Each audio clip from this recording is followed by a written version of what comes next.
Assalamualaikum dear students. Our today's lecture is about pentose phosphate pathway. It is linked with the topic of the glycolysis. You remember in the glycolysis lecture we talked about it a bit. Glycolysis there is one intermediate product you must be remembering.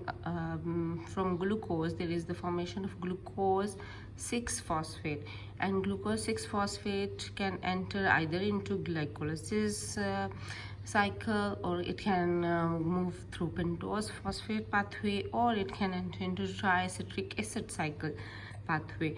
So today is that time we talked about the glycolysis. And today we are talking about pentose phosphate pathway, and in the next lecture we will talk about triacetic acid cycle. And the overview of pentose phosphate pathway is it is based on two types of modes. Oxidative branch is there, and non-oxidative branch of this cycle is there. Like this cycle it takes help of oxygen, and for few steps of this cycle they are done or performed in the absence of oxygen. The main objective of this cycle or pathway is it oxidizes glucose.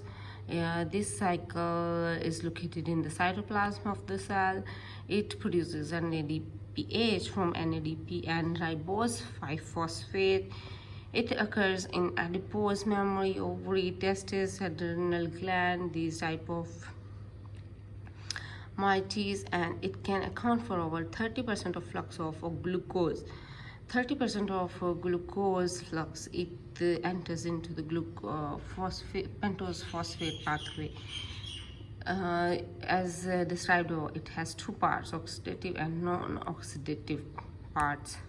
Let's see, this is the overview of the pentose phosphate pathway. You remember this is glucose 6-phosphate coming from the glucose, and this one is phase 1 oxidative part, the white, and the yellow, this whole is non-oxidative phase 2 or part 2.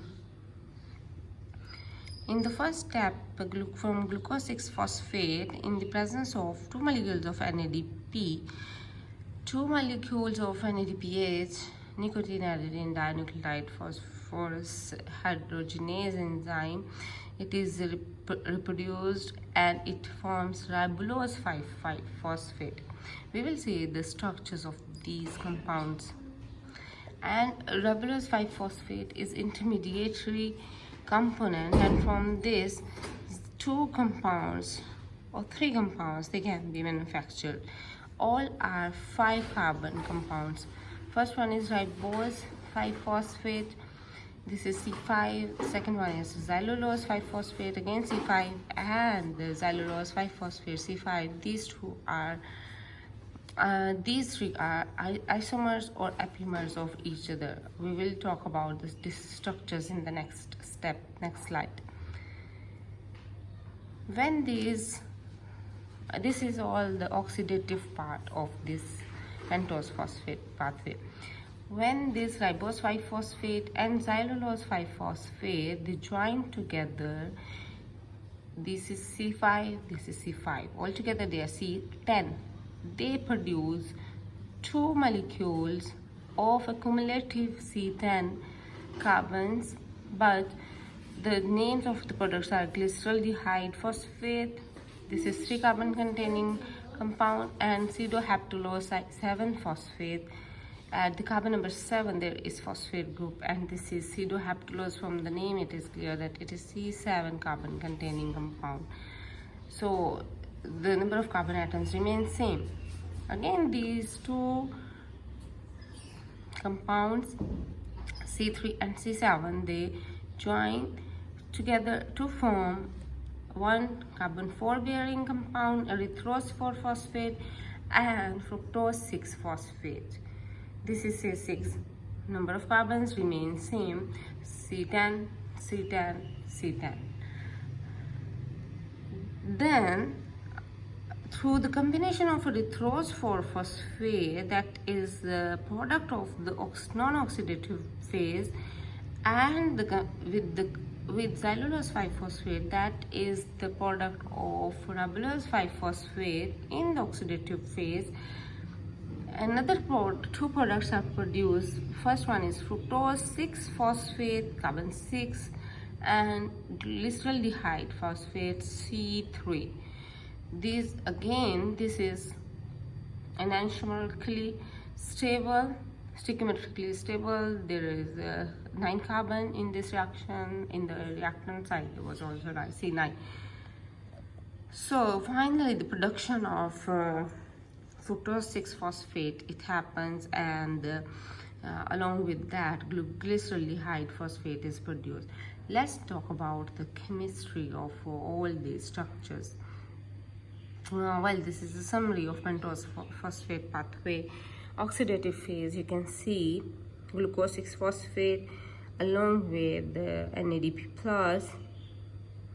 In the presence of glucose 6-phosphate dehydrogenase, it produces 6-phosphoglucono-sigma-lactone.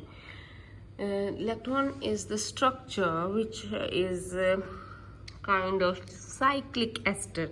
I will show you the structure in the next slide. And NADPH is really, along with hydrogen ions, one hydrogen ion is released. In the next step, 6-phosphoglucono-sigma-lactone along with water, because it is oxidative phase, it produces 6-phosphogluconate along with hydrogen ion in the presence of enzyme lactonase. And in the next step, 6-phosphogluconate in the presence of NADP plus. You remember in the last slide there were 2 NADP plus here.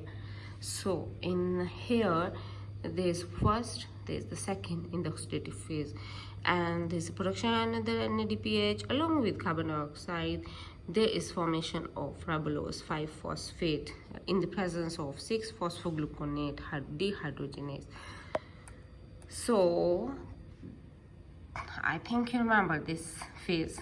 Okay, xylulose 5-phosphate is produced, ribose 5-phosphate is produced. Ribulose 5-phosphate in the non-oxidative phase, I will show you in the next